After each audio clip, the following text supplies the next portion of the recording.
Alors, je vais peut-être venir sur ma rencontre avec Irène Théry, parce que je pense qu'elle a, elle m'a fait travailler sur des. Enfin, on a discuté ensemble à ce moment-là des travaux de Marianne Strasser que j'avais lus, mais elle me les a fait relire parce qu'on a fait un cours ensemble et avec Françoise Douer-Marsaudon qui travaillait à Tonga. euh, on a fait un cours ensemble qui a fini par s'appeler Histoire et épistémologie de la distinction de sexe, qui s'appelait avant la dimension sexuée de la vie sociale. Ça a duré presque 10 ans, donc on a beaucoup échangé.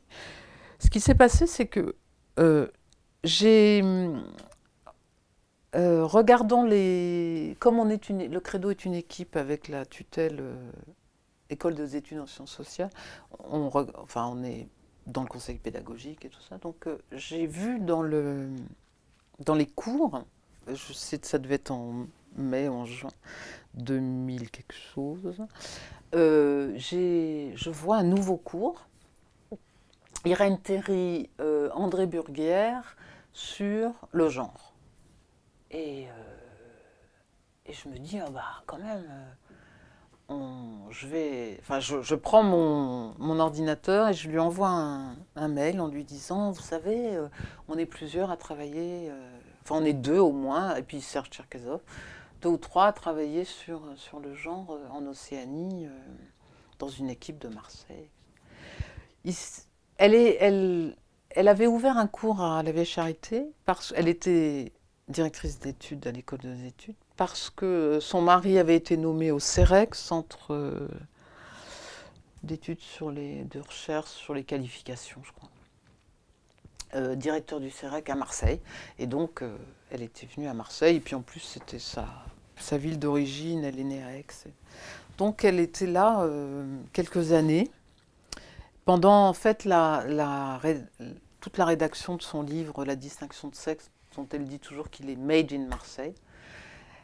Donc tout de suite elle m'a répondu et on s'est donné rendez-vous sur le Vieux-Port, je me souviens, et elle m'a fait raconter ce que je faisais.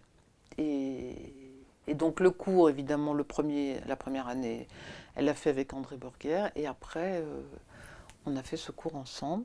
Et du coup j'ai dû expliquer ce que je faisais au cours de séminaires et présenter les débats sur le genre au cours de ces cours dans le monde anglo-saxon, dans toute l'histoire des travaux de Marianne Strasser, des premiers travaux, Women in Between. Donc, parce que Marianne Strasser était pionnière, elle est allée à la fin des années 60 chez les Melpa, on les appelait comme ça à l'époque, Hagen, depuis, avec son mari de l'époque, Andrew Strasser. Et dans Women in Between, elle avait déjà une conception du genre qui se distinguait de celle en termes d'attributs. C'est-à-dire, elle disait, les hommes et les femmes se distinguent principalement par leur domaine d'activité.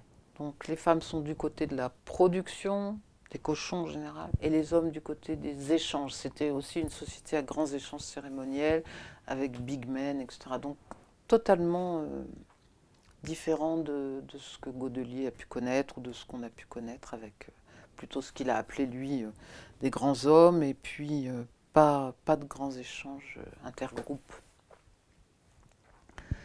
Donc j'ai dû présenter les travaux de Marie Strasser, les travaux de Annette Weiner, Autrobriand, et puis présenter ce qu'elles avaient de différent Donc la vision un peu plus essentialiste du genre d'Annette Weiner, et avec l'idée que les femmes, parce qu'elles sont du côté de la vie, interviennent aussi au moment de la mort, organisent des échanges de biens féminins, etc., qui reproduisent la société, le cosmos. Et j'avais présenté aussi ce fameux article qui est la Malinowski Lecture, écrit par Marilyn Strassern, à la suite d'une critique qui est parue dans Women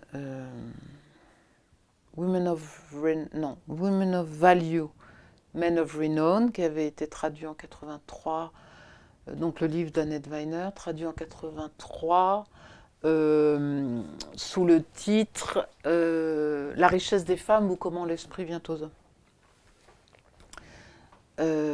Et dans ce livre, il y a peut-être un paragraphe d'Annette Weiner qui dit « Marilyn Strassern est tombée dans le piège », alors je ne sais pas comment c'est en français, je ne me souviens plus, mais c'était « male trap ». Elle parle d'échange de biens féminins, de filets de portage, mais elle n'en fait rien. Voilà. Donc c'était tomber dans le piège dans l'androcentrisme, c'était quand même une critique assez dure. Et Marilyn Strassern, dans cet article qui s'appelle Culture in a Net Bag, puis il y a un sous-titre dont je ne me souviens pas, il est paru en 81 dans Man, et là elle raconte pourquoi je ne peux pas dire que les échanges de biens féminins, d'abord je ne suis pas sûre que ce soit des biens qu'on puisse qualifier de féminins, à Hagen, voilà pourquoi ils ne servent pas à reproduire la société. Et elle dit par contre, dans un autre groupe, les Wirou, qu'elle avait aussi étudié avec Andrew Strassern, là les femmes... ce qu'elle voulait montrer, c'est que, elle voulait s'opposer à l'idée d'universalité de la féminité, en étudiant dans deux sociétés différentes les représentations de la féminité, et en disant à Hagen, elles sont du côté de la production des cochons, et chez les Wirou, elles sont reconnues en tant que reproductrices, elles font des enfants, etc. Mais elles ne reproduisent ni dans l'un ni dans l'autre cas la société tout entière. Et donc elle disait il faut dans chaque société s'intéresser et analyser les représentations locales et pas passer de ce qu'on a vu au Trobriand en l'occurrence et l'appliquer à Hagen ou ailleurs. Et donc elle s'était vertement défendue de l'attaque d'Annette Weiner. Ensuite, le débat n'a pas continué parce que Annette Weiner est décédée, donc elles n'ont jamais vraiment discuté. Je ne sais pas si elle l'aurait fait, mais en tout cas, il y avait cette opposition fondamentale entre les deux. Et donc j'avais présenté ça au cours de ces cours. Voilà, et j'étais amenée, du coup, préparer ces cours, ces séminaires, disons, j'étais amenée à me familiariser de plus en plus avec la pensée de Marilyn Strassern, avec The Gender of the Gift, que j'avais pas lu, qui n'était pas paru en fait lors de mes premiers terrains. Et je crois que ça m'a quand même influencée, même si c'est le terrain qui m'a obligée d'une certaine façon à voir, enfin, à prendre en compte l'implication des femmes. c'est vrai que lire Marlene Strasser, sa vision relationnelle de la personne, ça m'a sans doute influencé dans l'analyse nouvelle des initiations masculines que j'ai faites. Alors cette analyse, je l'ai faite dans un autre livre qui est la révision de mon habilitation à diriger des recherches que j'ai soutenue en 2011 à l'EPHE, sous la direction d'André Iteanu. Enfin, c'était lui mon garant. Et donc, ce livre est la version révisée de ce manuscrit inédit, comme on dit. Et donc, là, j'ai produit une toute autre analyse. J'ai analysé. Je suis partie de l'observation et de l'analyse du troisième stade des initiations, dont j'avais entre-temps vu plusieurs exemples. Donc, il se passe, c'est un rite beaucoup plus individualisé, puisqu'il est organisé à l'occasion de la naissance du premier enfant d'un homme. Alors, c'est souvent celui d'un couple, mais parfois, si un homme qui n'a pas encore été marié épouse une femme qui est veuve, qui a déjà eu un enfant, on va faire le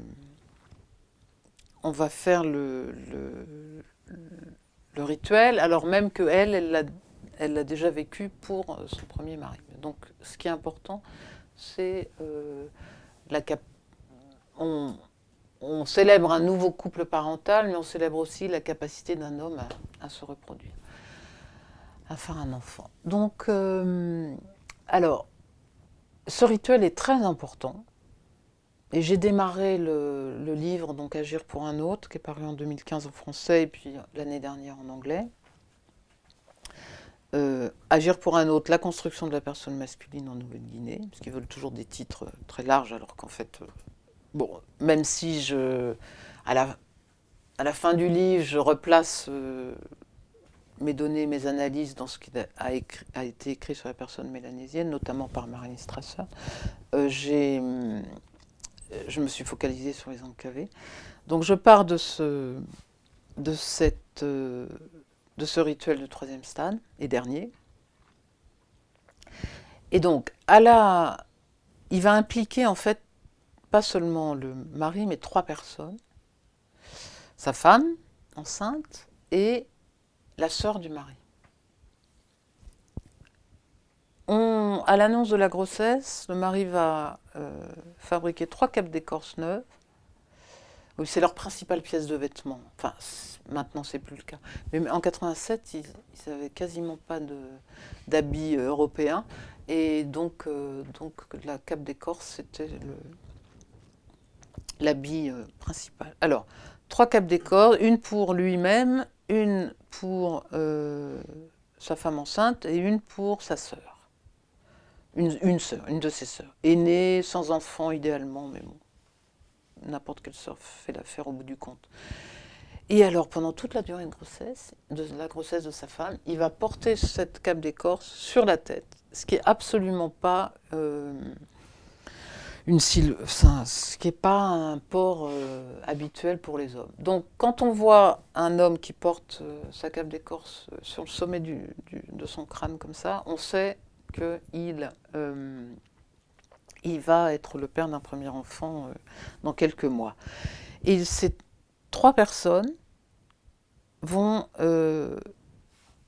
avoir des comportements qui interagissent. C'est-à-dire que la sœur et son frère vont s'abstenir du jus de pandanus rouge, chiquer le bétel, c'est ça, principalement ça, de peur que la femme enceinte, en accouchant, ait une hémorragie.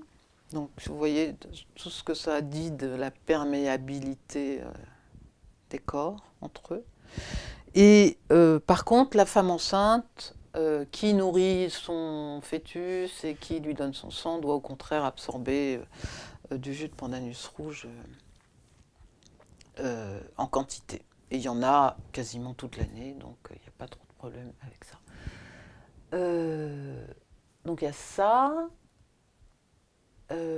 Donc il réduit ses activités, il ne peut pas faire de nœuds, il ne peut pas donc pas construire de barrières, pas construire de maisons, pas construire de pièges, pas de flèches, parce qu'on a peur que le bébé resterait coincé. C'est une espèce de couvade en fait. Enfin, je l'ai analysé comme pas tout à fait une couvade à l'américaine du Sud, mais presque. Et ensuite, alors la grossesse dure comme ça, et à la naissance, il va y avoir pendant une journée un rituel avec une phase masculine, en même temps une partie masculine, une partie féminine, et ensuite ils se rassemblent et il y a une partie mixte, on va dire. Alors, le père, le jeune père dont le premier enfant vient de naître, est emmené en forêt. On lui fait des leçons sur la façon dont il doit bien se comporter, etc. On lui met des très beaux habits, des plumes, tout ça. Une cape d'écorce spéciale peinte avec un enduit de jus de pandanus, donc très rouge. Et la femme, pareil, on va la laver. Et ensuite, alors il descend avec des parures, il descend de la forêt avec deux autres hommes, enfin ceux qui ont eu un premier enfant il y a peu aussi, donc qui l'accompagnent. Donc ils descendent de la forêt avec eux.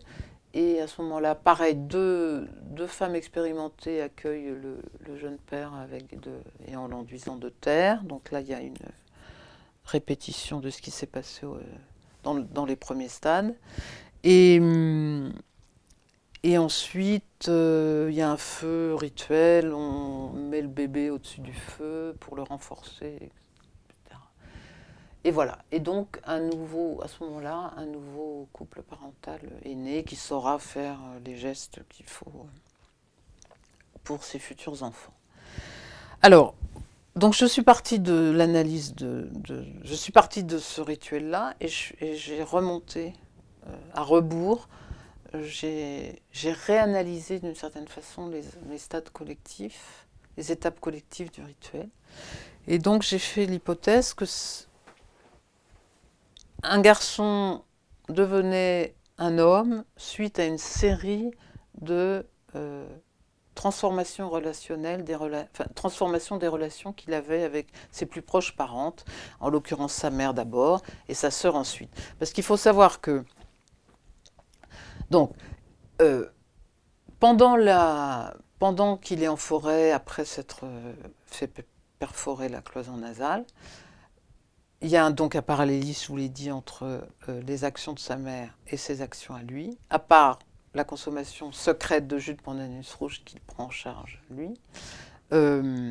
Donc il y a là, mon hypothèse, c'est qu'il y a une mise en scène de la relation symbiotique qu'une mère a avec son enfant dans le fœtus et puis après avec l'allaitement qui dure très longtemps. Mise en scène à ce moment-là, dans les premiers stades de la relation de symbiose entre une mère et son fils. Après l'initiation, il y a un don de nourriture entre la mère et son fils. Donc lui, il est allé chasser du petit gibier pendant sa réclusion.